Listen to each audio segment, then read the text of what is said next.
On connaît tous cette sensation. La feuille d'examen est là, posée sur la table, le stylo à la main, et puis paf, le grand vide. C'est une anxiété quasi universelle, ce moment où on a l'impression que tout ce qu'on a appris vient de s'évaporer. Mais, et si on voyait les choses un peu différemment? C'est justement le sujet du jour.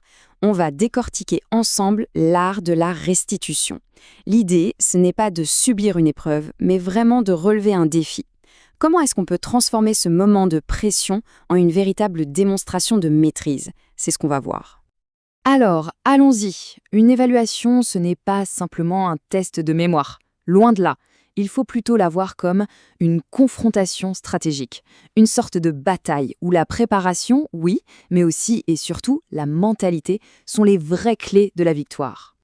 Et cette citation de Sun Tzu, elle résume parfaitement cette approche. Il ne s'agit pas de subir, mais d'agir. On n'aborde pas l'épreuve avec appréhension, mais avec une stratégie claire, et ce, dès la première seconde. C'est avant toute chose un jeu mental. Ok, mais avant de gagner, il faut bien connaître son adversaire. Et très souvent, l'adversaire le plus redoutable, eh bien, c'est soi-même. On va donc essayer d'identifier ces fameux ennemis intérieurs qui peuvent venir saboter tous nos efforts au moment crucial. Notre source en dégage 3 principaux. Le premier, une maîtrise du sujet qui n'est qu'une illusion. Le deuxième, les terribles trous de mémoire. Et le troisième, bien sûr, le stress, ce grand paralyseur. Allez, on va décortiquer tout ça. On commence donc par le premier obstacle, la méconnaissance du sujet. On peut avoir l'impression de maîtriser son cours sur le bout des doigts, mais attention, toutes les évaluations ne testent pas le savoir de la même manière. Il y a de vrais niveaux de difficulté. Et c'est là que ça devient intéressant. Vous avez l'évaluation qu'on appelle formative, là on teste ce que l'on sait, les définitions, etc. Mais il y a aussi l'évaluation appliquée, qui nous demande d'utiliser ce savoir pour résoudre de nouveaux problèmes. Et puis tout en haut, on a l'évaluation de maîtrise, où il faut carrément innover face à des cas jamais vus. Le point crucial, c'est donc de savoir à quel type de défi on fait face pour s'y préparer correctement. Deuxième ennemi, le trou de mémoire. Ah, cette expérience, elle est tellement frustrante. Le cerveau qui se met en mode pause, l'information est là, on la sent, juste au bord, mais impossible de la saisir. Mais alors, pourquoi ça arrive ? Eh bien, la source met en lumière une sorte de cocktail de causes. Ça part souvent d'une mauvaise appropriation du cours à cause des distractions, du bachotage de dernière minute. Ça vient aussi de révisions trop tardives. Et enfin, et c'est un point clé, d'un manque de simulation. Le cerveau n'a jamais vraiment été entraîné à performer dans les conditions réelles de l'examen. Et on arrive au troisième et dernier ennemi, le plus connu de tous, le stress. Notre source le définit très bien. C'est une réaction à la pression, souvent nourrie par un manque de confiance. Et attention, ce n'est pas juste dans la tête, c'est une vraie réaction physiologique qui peut complètement saboter nos capacités. Ce stress, il ne sort pas de nulle part, évidemment.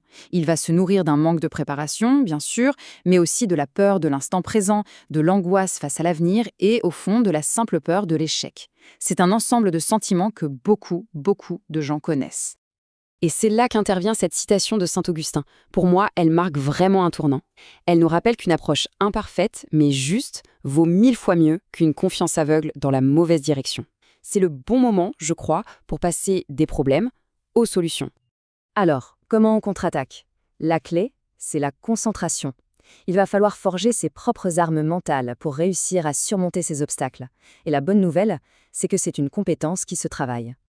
Et l'arme la plus puissante, en réalité, ce n'est pas seulement le savoir brut, mais c'est la capacité active à le rappeler et surtout à l'adapter. C'est toute la différence entre posséder une immense bibliothèque et savoir trouver le bon livre à la bonne page au bon moment. Par exemple, en cas de trou de mémoire, voici une petite technique en 3 temps.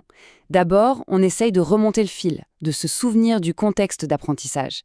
Ensuite, on respire, on se calme pour éviter la panique. Et enfin, on essaye de se reconnecter aux émotions de ce moment-là. Souvent, la mémoire émotionnelle vient débloquer la mémoire factuelle. On passe maintenant à la compétence la plus cruciale, celle où tout se joue vraiment, l'adaptation. Il s'agit de réussir à faire le pont entre la théorie du cours et la question concrète qui est posée. Il faut bien comprendre une chose. Une épreuve, ce n'est quasiment jamais une simple répétition du cours. C'est une application pratique, une mise en situation qui demande de faire le lien entre la théorie et un problème nouveau, concret. Et là, le contraste est frappant. D'un côté, on a la restitution passive, qui consiste à paniquer et à répéter sans grande logique. Et de l'autre, on a l'adaptation active. On utilise sa logique, on crée des liens, on reste flexible. L'approche est dynamique, pas du tout statique. Et nous y voilà. Toutes ces stratégies, toutes ces armes convergent vers ce moment, cet acte final, celui de transcrire ses connaissances sur la feuille, de réussir la confrontation. Et c'est à ce moment-là que la magie opère.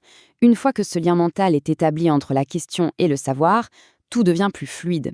La dernière étape est presque naturelle. Il ne s'agit plus de chercher l'information, mais simplement de transcrire ce qui est devenu une évidence. On va terminer avec cette pensée. Et si on arrêtait de voir l'évaluation comme une sorte de verdict, de jugement?